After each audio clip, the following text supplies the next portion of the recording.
సార్వత్రిక ఎన్నికలు జరిగి ప్రజలు తెలుగుదేశం ప్రభుత్వానికి అధికారాన్ని అప్పచెప్పడం జరిగింది. ఈరోజు తెలుగుదేశం పార్టీ అధికారంలోకి వచ్చిన వెంటనే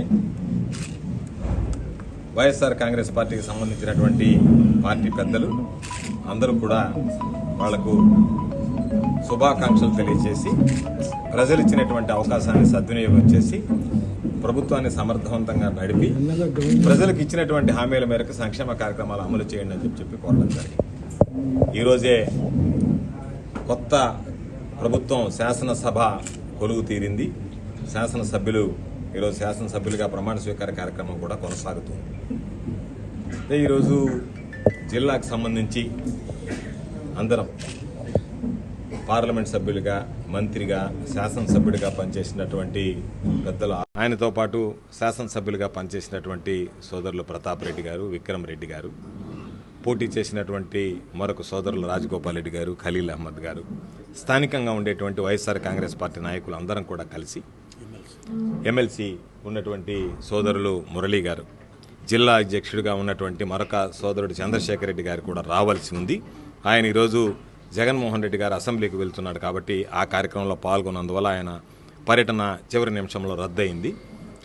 కాబట్టి ఈరోజు అందరం కలిసి ఒక సమావేశం ఏర్పాటు చేసుకుని వైఎస్ఆర్ కాంగ్రెస్ పార్టీ బలోపేతానికి, వైఎస్ఆర్ కాంగ్రెస్ పార్టీకి సంబంధించినటువంటి స్థానిక నాయకులకి, కార్యకర్తలకి అండగా నిలవడానికి ఎటువంటి విధానాలు అవలంబించాలనేటువంటి దాని మీద ఈరోజు ఒక సమీక్ష నిర్వహించుకోవడం జరిగింది.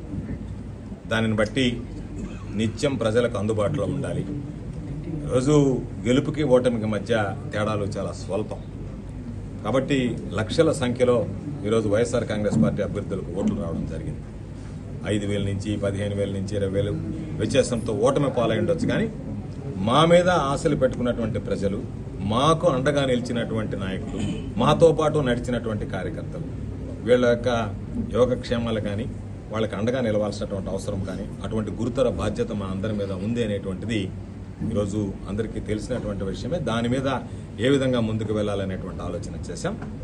ఎన్నడూ లేనటువంటి విధంగా ఈరోజు జిల్లాలో కూడా, రాష్ట్రంలో జరుగుతున్న ఈ జిల్లాలో కూడా వైఎస్ఆర్ కాంగ్రెస్ పార్టీ శ్రేణుల మీద ఈరోజు దాడులు జరగడం, అక్రమ కేసులు బనాయించడం, వాళ్ళని పోలీస్ స్టేషన్లకు తీసుకువెళ్లడం, పోలీస్ కేసులు పెట్టడం, జైళ్లకు పంపించడం, ఆస్తులు నష్టం చేయడం, వాళ్ళని గాయపరచడం, దాడులు చేయడం, మానసికంగా హింసించడం, అనేక రకాలైనటువంటి కార్యక్రమాలు జరుగుతున్నాయి.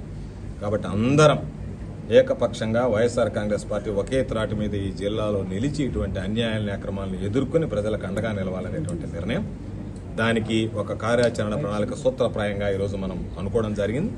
దాన్ని కూడా విధి విధానాలన్నీ కూడా ఒకసారి అందరం కూడా మరొకసారి మాట్లాడి ఖరారు చేస్తాం. ప్రతి నెల 2 పర్యాయాలు అన్ని నియోజకవర్గాలు పర్యటించాలి. ప్రతి నియోజకవర్గంలో ఎక్కడైతే కార్యకర్తలకి ఎక్కడైతే ఇబ్బంది జరిగిందో అక్కడ వెళతాం. అధికారులు ఎవరైనా అలసత్వం ప్రదర్శిస్తే అధికారులను నిలదీస్తాం. అదేవిధంగా ప్రతి కార్యకర్తకి అండగా నిలవడానికి, ఒకవేళ నిజంగా కార్యకర్తకు సంబంధించినటువంటి ఆస్తుల నష్టం జరిగినా లేదా వాళ్ళు ఏదైనా గాయపరిచినా ఆ కుటుంబాలను నేరుగా వెళ్లి ఆ కుటుంబాలతో మాట్లాడతాం, వాళ్ళకి అండగా నిలుస్తాం. ఈ ప్రభుత్వ విధానాలని ఎక్కడన్నా ఇటువంటి దౌర్జన్యాలు చేస్తే వాటిని వ్యతిరేకిస్తాం. అందుకనే ఒక కార్యాచరణ ప్రతి నెల కూడా 2 సార్లు 2 నియోజకవర్గాల నుంచి 3-4 నియోజకవర్గాల వరకు పర్యటించాలనేటువంటి నిర్ణయం తీసుకున్నాం. దానిలో భాగంగా కార్యకర్తలను కలవడం, నాయకులను కలవడం, కార్యకర్తలకు ధైర్యం చెప్పడం, కార్యకర్తలను ధైర్యంగా నిలవమని కోరడం, దానితో పాటు ఎక్కడన్నా అన్యాయాల అక్రమాలు జరిగితే అధికారుల దగ్గరికి వెళ్లడం, అధికారుల దృష్టికి తీసుకువెళ్లడం, అధికారులు వాటిని సరిగ్గా గనక సక్రమంగా పరిష్కరించకపోతే అధికారులను నిలదీయడానికి కూడా వెనకాడేటువంటి పరిస్థితి ఉంది. మేమేమి రాజకీయాల్లో ఉన్నాం, పదవులు అనుభవించాం. జగన్మోహన్ రెడ్డి గారు మా అందరికీ కూడా పదవులు ఇచ్చారు. మేము 2 సార్లు ఎమ్మెల్యేలు అయ్యాము, మంత్రులు అయ్యాము, అనేక రకాలైనటువంటి కార్యక్రమాలను నిర్వహించాం. కాబట్టి పార్టీ కష్టకాలంలో ఉన్నప్పుడు పార్టీ జెండాని ప్రతి ఒక్కరూ కూడా భుజాన్ని వేసుకుని మోస్తాం. ప్రత్యేకించి ఈరోజు ఎంత ఓటింగ్ శాతం, 40% ఓటింగ్ వైఎస్ఆర్ కాంగ్రెస్ పార్టీకి రావడానికి ప్రధానమైనటువంటి కారకులు వైఎస్ఆర్ కాంగ్రెస్ పార్టీ కోసం. రేపు ఏమి జరుగుతుంది అనేటువంటి ఆలోచన చేయకుండా మా కోసం నిలబడి ప్రాణాలు చెగించి పోరాడినటువంటి యోధులు మా కార్యకర్తలు. కాబట్టి వాళ్ళకి అండగా నిలవాల్సినటువంటి బాధ్యత మా మీద ఉంది. కాబట్టి ఇప్పటికే కొన్ని దగ్గరలో వాళ్ళని ఇబ్బంది పెట్టడం, హింసించడం రకరకాలుగా ఈరోజు మనం చూస్తున్నాం. ఖచ్చితంగా వాటికి సంబంధించి రేపు సోదరులు ప్రభాకర్ రెడ్డి గారు కార్యకర్తల సమావేశాన్ని ఆయన క్యాంపు కార్యాలయంలో ఏర్పాటు చేయడం జరిగింది. ఉదయం 10 గంటలకి అందరం కూడా ఆ కార్యక్రమంలో పాల్గొంటాం. కార్యకర్తలకు ధైర్యం చెప్తాం.